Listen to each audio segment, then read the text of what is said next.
कान पेड़े बार बार क्यों बन जाते हैं? एक दफ़ा बच्चे को हो गए और घर में एक बच्चे को हो गए तो ये सब बच्चों में हो जाते हैं और फिर कितने अरसे के बाद उसी बच्चे को ये दोबारा बनेंगे। इसकी क्या इलामात हैं और उसका क्या इलाज है और उसमें कब अपने कान खड़े करने हैं और डॉक्टर के पास भाग जाना है। हेल्थ सीक्रेट्स में डॉक्टर सनिया में आज मैं आपको इसके बारे में बताऊंगी।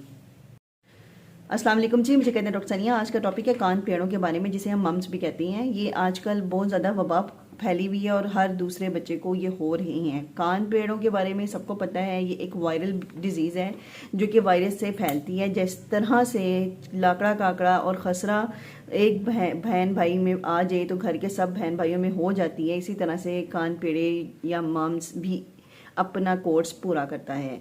इसमें होता ये है, हमारा वो ग्लैंड जो थूक बनाता है और उसकी सिक्रीशंस हमारे मुंह में खुलती हैं, उसका इन्फेक्शन हो जाता है। ये वायरस पैरामिक्सो वायरस होता है और ये कान के नीचे वाला जो ग्लैंड होता है, जिसे हम पेरोटिड ग्लैंड कहते हैं, उसके ऊपर अटैक कर देता है, जिसकी वजह से ये वाला एरिया सूज जाता है, मोटा हो जाता है और पेनफुल हो जाता है, क्योंकि इसका जो काम है थूक बनाने वाला वो रुक जाता है, जिसकी वजह से खाने में, पीने में, निगलने में पेन होती है। हमने अपने बच्चे को फ़ौरन डॉक्टर के पास लेके जाना होता है चेक कराने के लिए क्या ये लोकल इन्फेक्शन है या इसके साथ कोई कॉम्प्लिकेशन डेवलप हो रही है। कॉम्प्लिकेशन में इस ग्लैंड की एब्सेस बन सकती है, कोई फॉलिकल बन सकता है और गले के अंदर जाकर ये इन्फेक्शन करा सकता है और वायरल इन्फेक्शन के बाद इम्यूनिटी कम होने से ये सुपर एडिड बैक्टीरियल इन्फेक्शन के साथ भी प्रेजेंट कर सकता है। मम्स के बारे में याद रखना है, ये कब दोबारा होता है और कितने अरसे बाद। एक दफ़ा हो जाए तो ये दोबारा होता है, ये कुछ देर बाद मैं आपको बताने वाली हूँ।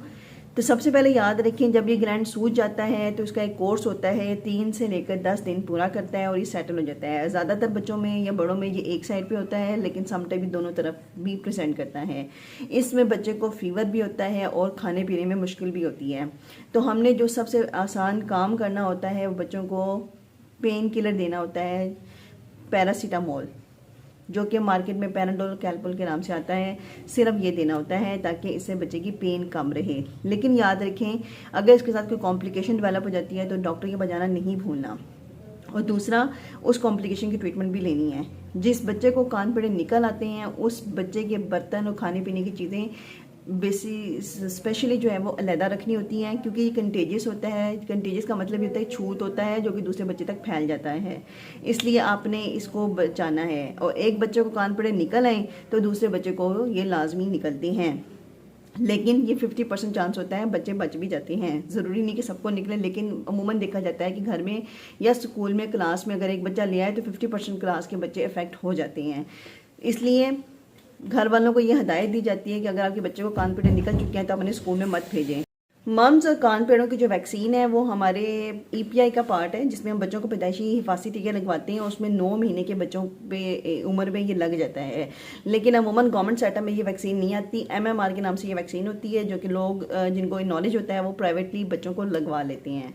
गवर्नमेंट में ये सिर्फ मीजल्स के नाम से ही अवेलेबल है और इसका बूस्टर डोज भी 18 महीने की एज पे लग जाता है। अब सवाल ये पैदा होता है कि बच्चों को जिनको एक दफ़ा कान पेड़ निकले उनको दोबारा कान पेड़े कितने अरसे बाद निकलते हैं और हम इसको कैसे रोक सकते हैं। तो याद रखें, मैंने आपको उसकी ट्रीटमेंट वगैरह सारा कुछ बता दिया। अब याद रखना है कि जिन बच्चों को कान पेड़े एक दफ़ा निकल आते हैं उनको ज़िंदगी में दोबारा कान पेड़े मुश्किल है कि निकलेंगे। बहुत लेस लाइकली चांसेस हैं कि ये निकलेंगे, जस्ट 1% चांसेस हैं कि इनको दोबारा निकलते हैं।